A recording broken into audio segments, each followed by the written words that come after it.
What's up, everybody? We're back for episode 3. Got a haircut since then. Yep. Got on my bright ass polo shirt. So, I just got done watching, literally just got done watching Joyner Lucas and Will Smith. Will? I'm sorry, you can't mess with the Fresh Prince. I mean, you can't mess with Will. Don't do it. He's bad. He still got it. And he can do it without cussing at you. All the respect in the world to Will Smith and Joyner Lucas for what they're doing. Got the hair on my screen.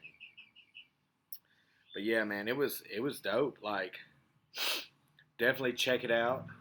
Uh, Will's talking about what made him him, and Joyner's talking about how he looks up to Will Smith and always has, and Will Smith helped get him in the game. And Will was talking about all his idols and everything, Muhammad Ali, all the way up to his grandma. Said that, there wouldn't be a Will if it wasn't for his grandma. So, I mean, a lot of love, a lot of respect for it. It was great. Check it out. I'm a big Joyner Lucas fan anyways, ever since I'm Not Racist. His first video I saw of his, thought it was great. But yeah, him and Will Smith together, it was something to mess with, for real. For real. So, before I get too far into this today, I got to tell you about what happened to me yesterday. So, I'm on a couple different groups in Facebook, and, I like to discuss, and, some people say I'm argumentative, others say I like to debate. That's up for debate. But somebody posted a picture of a man with long, light brown hair, blue eyes, and pale skin, and was saying, "Share if you love Jesus." Now, I don't care what you believe. I mean, I'm not going to get into all that religion and, theology and all that stuff, but Jesus wasn't white. And I made that statement. Jesus wasn't white. Well, this lady, who I'm not going to name, she eventually blocked me. But, she said on there that I needed to read my Bible and learn more about what was going on, because in it talks about Jesus being light-skinned and this, that, and the other. And I'm like, maybe you should read the Bible if you think Jesus was white. I said, Jesus was Jewish. Jesus was of Middle Eastern descent. So Jesus looks Middle Eastern. Jesus isn't white at all. He don't look like me. Nothing like me. And I said that, and she got mad and just kind of started attacking me. And so, being the type of person I am, some people call me an asshole. It is what it is. I am who I am. I embrace it. I enjoy it. But I, pulled up some different things, started bringing science into it, geography into it, history into it. And then she tells me that she believes the Bible over science because the Bible and science contradict each other, and that if she wanted to believe in science, she would believe we came from monkeys. One, again, I'm not getting into religion here, but I believe science points to a higher creator. Whatever you want to call this creator, that's up to you. I'm not going to argue with you about it. Two, if you don't believe science, something's wrong. I mean, to say that science is not real, it's like calling it magic. If science isn't real, please explain all the stuff around us. Explain electricity. Explain propulsion. Can't do it without science. But that's when I realized she was a kook. Because anybody that will straight up denounce science because they say it doesn't go along with their beliefs, you're a kook. I'm sorry. People believe what you want to believe. Again, I'm not saying anything bad about Christianity. I was raised in a Christian home. But when you go to the point of denouncing science, and you need to take a step back. Because, I mean, again, I think religion can be a good thing. I think it's a bad thing a lot of times. And don't take that the wrong way. I'm spiritual, not religious. Yeah, people are going to take this how they want to, so take it how you want. I don't care. Comment, love, hate, whatever you want to do, and we'll discuss it later. If you have some questions, we can talk about it in a later podcast. But back to the story, I brought that up, and she was like, "Well, I believe them that we came from monkeys." I was like, one, obviously you've never read The Origin of Species by Charles Darwin, because if you had, you would know that wasn't the case. Nowhere in it does Darwin say we came from monkeys. Nowhere. Just so you know. So I said that, and then she said, "Well, I'm going to end up blocking you." I was like, "Okay, I mean, I don't understand why you're getting so mad, because, I'm bringing science and geography and history into it, and, it doesn't align with what you believe, so you're getting mad, and you're the one that called me out and said that I should read and things like that." And it's like, I do read. I enjoy reading. But yeah, so after I said that, it's the part that got me. It really threw me off. She said, "Well, I'm blocking you now because I'm not going to argue with a liberal racist." I've been called a lot of things. Been called a liberal because some of my views are more left-leaning. Never, ever have I ever been called a racist.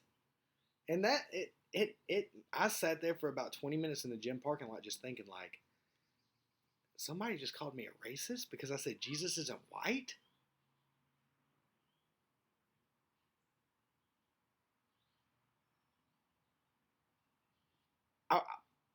I'm dumbfounded by it. Let me know what you think about that story. Comment, share, subscribe. Let me know what you think about that story. Now we're going to get down to some business now. Now that I got that out of my system. Let me pull it up. So, as I said in the last podcast, there's a guy named Colt Ryan. Follow him on Instagram at COLTRYXN. The guy's dope. He's got a dope voice.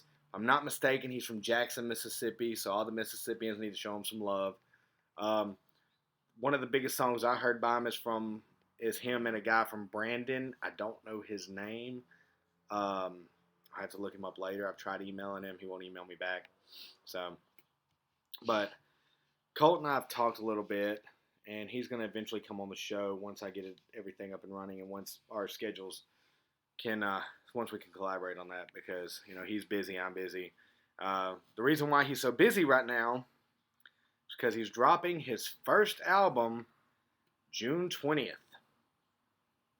He's dropped EPs, singles, stuff like that, but this is his first actual album. Go to iTunes, go to YouTube, show him some love. I mean, it's a hustle out there, and anybody knows if you're an up-and-coming anything, any love is better than no love, and even a little bit of hate is good. I mean, the haters are the ones that are going to keep coming back because they want to roast and talk crap about you. But, there's nothing but love from me, Colt. If you see this, keep doing your thing. Songs are dope, the ones that I've heard at least. Keep grinding. I'm going to keep pushing you. I'm behind you 100%. You got this, man. You can follow your dream and keep doing this thing. I'm really digging the whole sad boy thing. It's pretty dope. But also, going to give my boy Tommy G a shout out again. What's up, Tommy? And Outlaw Vibes Records on YouTube. Check them out. So they've got a guy now, and they're getting ready to release his first album. They just finished up his first album. I don't know when they're going to try to release it or anything like that. Tommy G and Nick, they're the producers on it. Tommy G is going to be on the show here in the possibly next week, but it might be the week after. If it is the week after, I'm going to try to get some demos of some of the stuff that the guys been doing. Let y'all hear it a little bit. Get you prepared for when Tommy comes on. So, you'll kind of know about what's going on with him and everything. But the guy's name, he's a rapper. His name is Lector Finn. LECTORFINN. Now, check this guy out on Instagram. Show him some love. Look him up. His Instagram is Lector, LECTOR _Finn, FIN. 1 N, not 2. But yeah, they're doing some big things down there in Starkville. Shout out, Hell State. Hoop hoop. Hopefully we'll get to play football this year. I'm excited about seeing the air raid offense. It's going to be something to see. The SEC ain't ready for it. People want to talk about that the SEC defenses are too strong for the air raid. I think that if anybody can exploit the weaknesses in defenses, it's going to be Mike Leach. And every defense has a weakness. I don't care how good it is. I don't care if you're Alabama, LSU. It doesn't matter. You have a weakness. I've watched a lot of the videos of our strength and conditioning coach on Twitter. And if it comes down to the fourth quarter, man, I think we got it. I think we're going to have that extra edge. I think that, we found a guy that's going to make sure that if it comes down to the fourth quarter, our guys aren't going to be breathing, sucking in air. They're not going to be hunched over on the sidelines. They're going to be ready to go. And from what I've seen, everybody's behind these guys and everybody's ready to go and ready to get this season on with because, again, I'm not expecting a miracle, but I don't know. Could be a special season, We got a quarterback in now. I forgot what his name is. If I'm not mistaken, he came from Stanford. And then we also have a freshman coming in who Kylan Hill stated on Twitter that he has the it factor. So, we'll see. Only time will tell. High school ball is a lot different than college. And college is a lot different than the NFL. I mean, we've seen great quarterbacks in college not do anything in the NFL. Same thing with high school. I have a greatest quarterback of all time in high school come to college and flop. I mean, look at what's happened at pretty much every SEC school.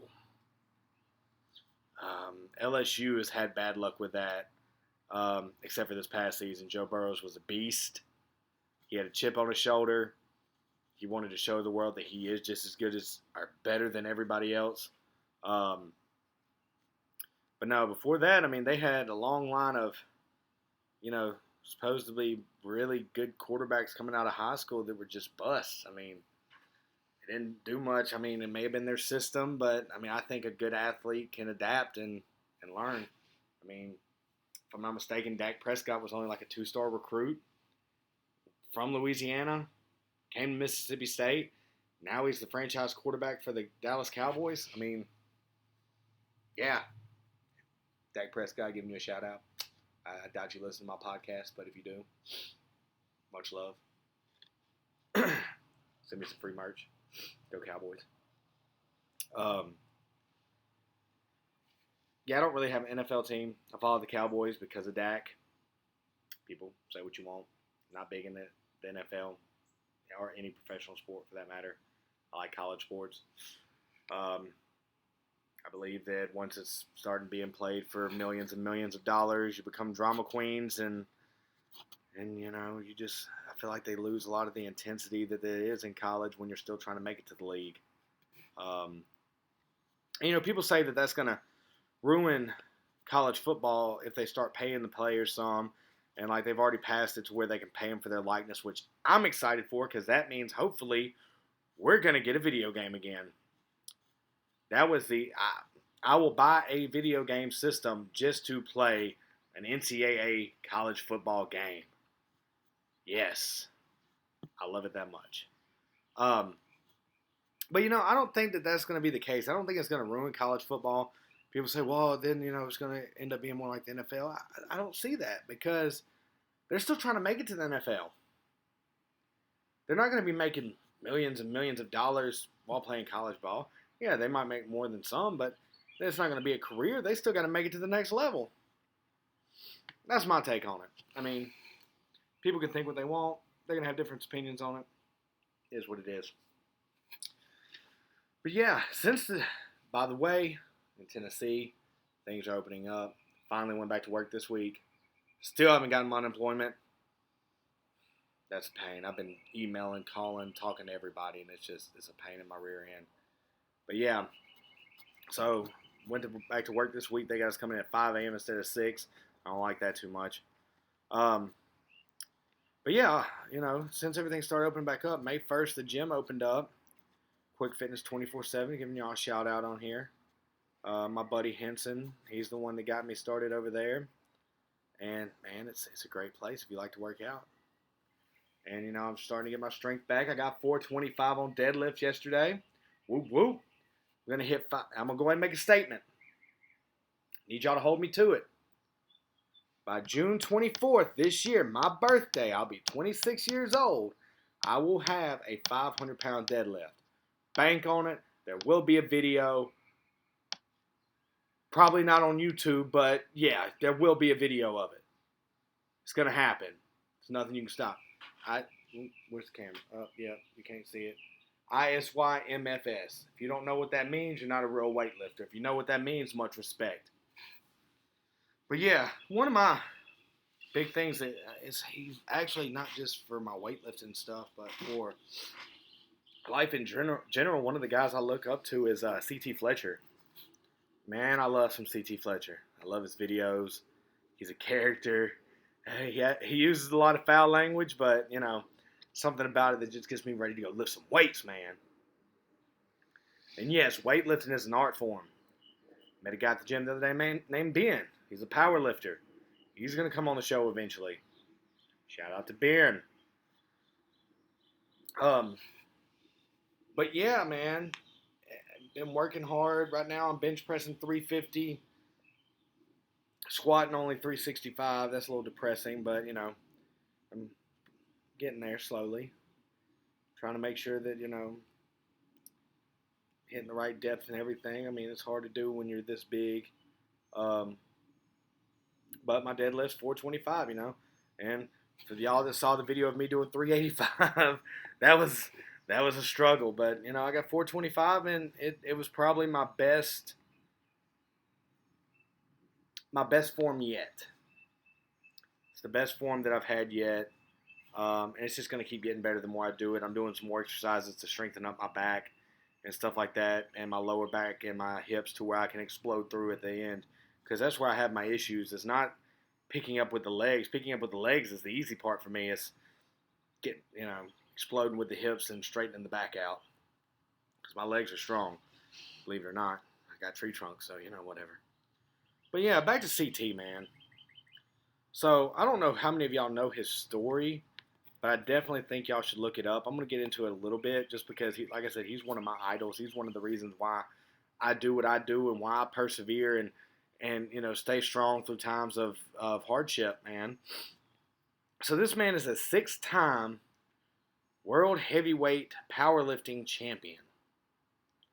He broke multiple records. I mean, I think he held the strict curl record. I mean, I think it was just broken here in the last couple years. But he got 225 on strict curls.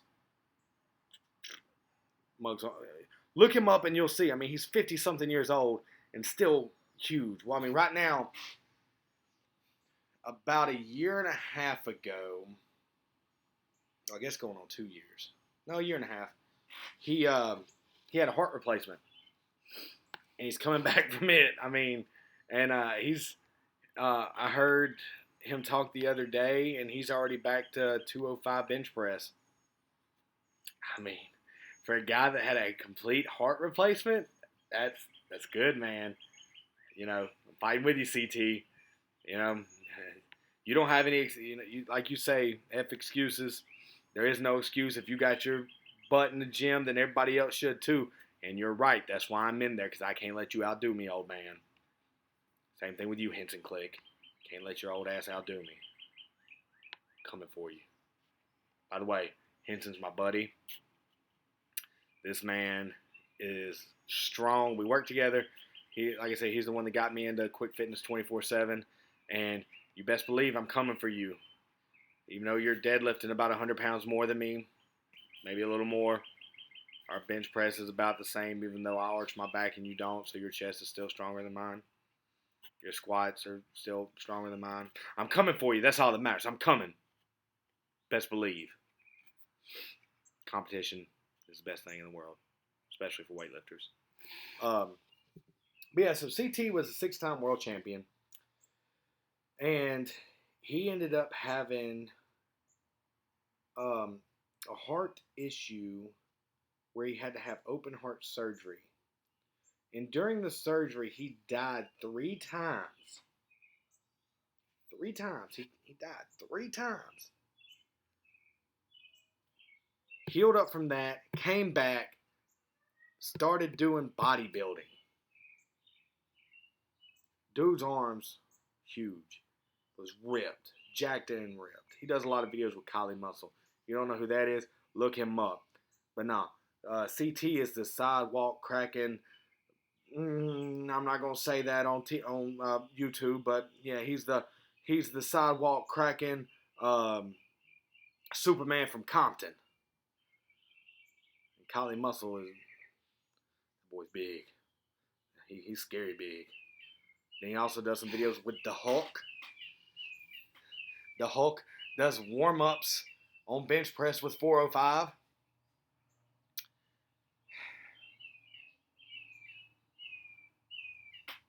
Warm-ups with 405. That's right, I said it. Makes me feel like... Makes me mad. Makes me want to go hit the gym real quick.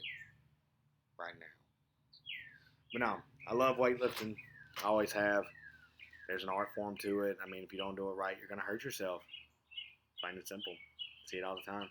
Even if you do it right, you could still hurt yourself. And that's the thing. Weightlifters are a different breed, man. We're mentally unstable. You have to be in order to love the pain that we go through every single day. You know, feeling the muscles tear. Because in order for muscles to build, you must tear the fibers so they can rebuild bigger and stronger. And we're addicted to it. We love that burn. We love that sensation. And then if you get to the point where you tear something, blow something out, and then you're still going to come back and do it again, you're going to come back after you heal, and you're going to start lifting weights again. You're addicted to it. Everyone is. Every person I know that's ever been addicted to weightlifting always is addicted to weightlifting. And if they go try to do cardio and stuff like that and CrossFit and trying to lose weight and stop powerlifting type style weightlifting, guess what they're going to do? They're not going to be able to go to a gym like I go to because they're going to fall back into it again. It's an addiction. I love it. Everything about it. I love being in the gym. I'm so happy it's open. So happy it's open. And yeah, I mean, I'm a big guy. I don't look like I go to the gym that often, but man, promise you won't outwork me in there. Promise you. You might do more weight than me, but you're not going to outwork me. But yeah, I mean, you know, it's still hot in here, guys. My brother Josh told me I need to get a fan put in here. Only problem with that is then you'd hear the fan in the mic. That's not cool, man. Can't do it. I do have the door open. The garage door open, you know. Because you're in the poor man's studio. Poor man's studio. Check it out, man.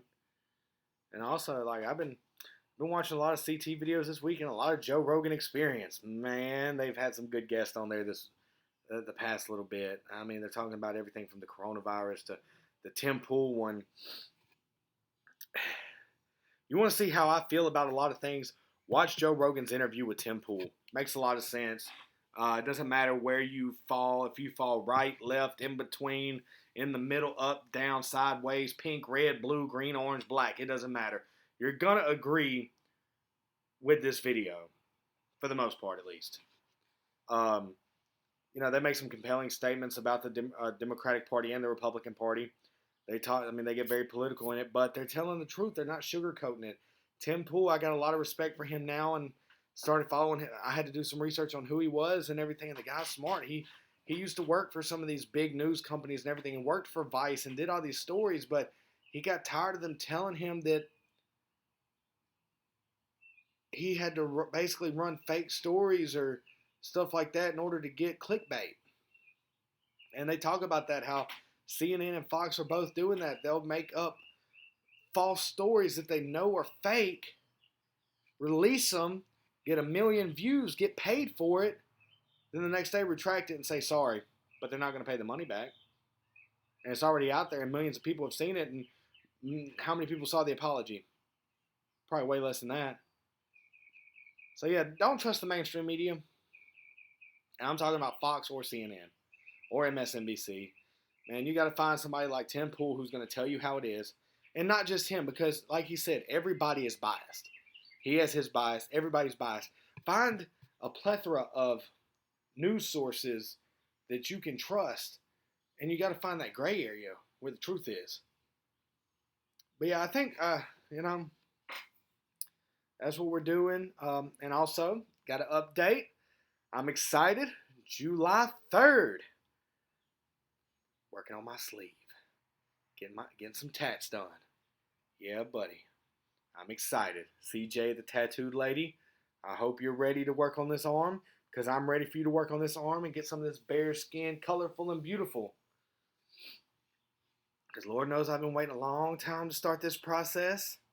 For everybody that doesn't know, it's a Joker themed sleeve I'm going for. And I can't wait to see what CJ does, because, like I said, she did my clown. She seems to have, interest in the Joker as well. If you go look at her wall and stuff like that, she's got Joker, Batman stuff, all that kind of stuff. I mean, she's just a really cool person, and I'm excited about her doing this tattoo for me. But, that's all I got this week, guys. So, bye.